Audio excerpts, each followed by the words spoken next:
My name's Dean O'Connell. I came to Long Bay to live when I was about 10, back in 1976, 77. And my dad got a job here probably in 1973, 74, before we got a park ranger house. Being lucky enough to live at the park, I had access to everything. Obviously the water, the cliffs, the farm, the reserve. Looking back at it, I thought it was normal.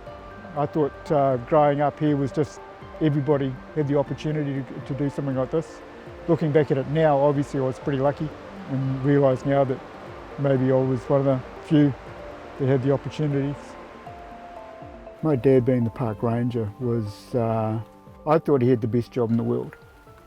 I used to follow him around, drive the tractor, or jump on the back of the tractor, collecting the rubbish with him, even cleaning out the toilet blocks when that was part of the job, fixing the fences. Everybody knew who he was, and tagging on the back, people got to know me as well. We lived down the far end of the park, in the old, one of the Vaughan homesteads, but not the homestead. It was as far as you could go, as far as we were concerned, without going to private property. It was the best place in the world. As a kid, we didn't know how lucky we were.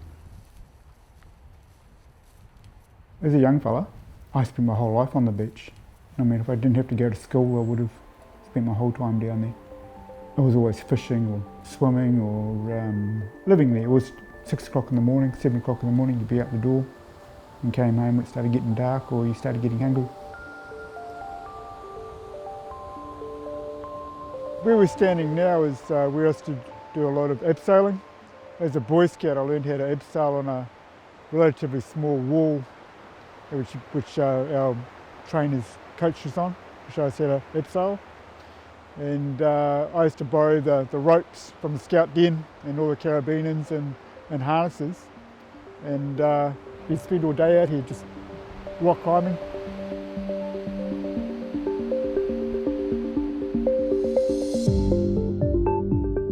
The park seemed to be bigger, I think because we were little, but the park was pretty big to us. It was a lot more open back then. There's a lot more trees here today than what there was back then. School was just directly behind me, but this was all open fields, and the cattle and the horses used to roam through here, and I used to jump all the fences and the barbed wire, and there was a bit of a creek a little bit further up. I used to jump over that and run up the hill, and behind those houses to school. But obviously that was all farmland back then. This is 1954. It's a lot different to when we moved here. All through here was all campsites. They weren't there when we moved in.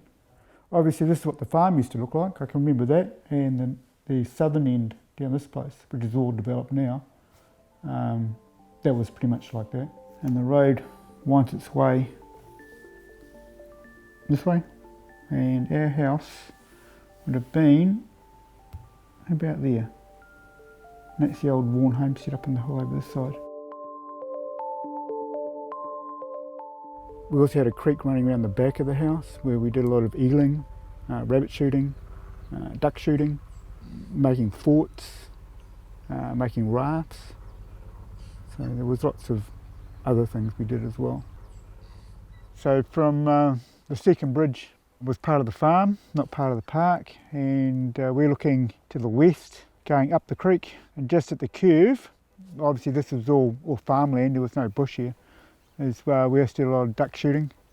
This is the Vaughan Creek. We're about 200 metres upstream from the Vaughan homestead, and the house I lived in is just behind us.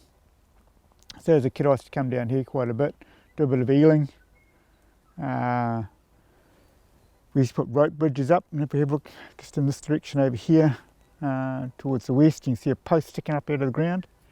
That's a fence post I put in probably about 40 years ago now.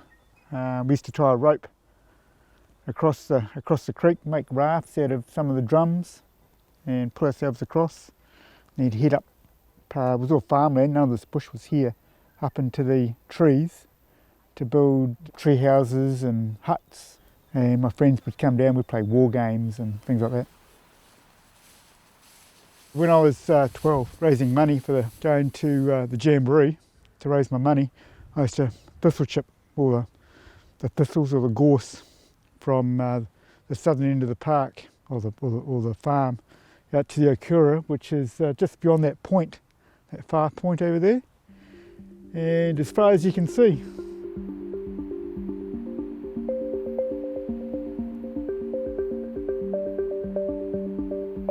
I think living in the park and growing up and learning skills through the park, especially my dad being the park ranger, I'm still using those skills I learnt today and showing Boy Scouts today. Now I'm a leader, and this type of skills that most people these days probably have lost, which I'm passing on to their kids.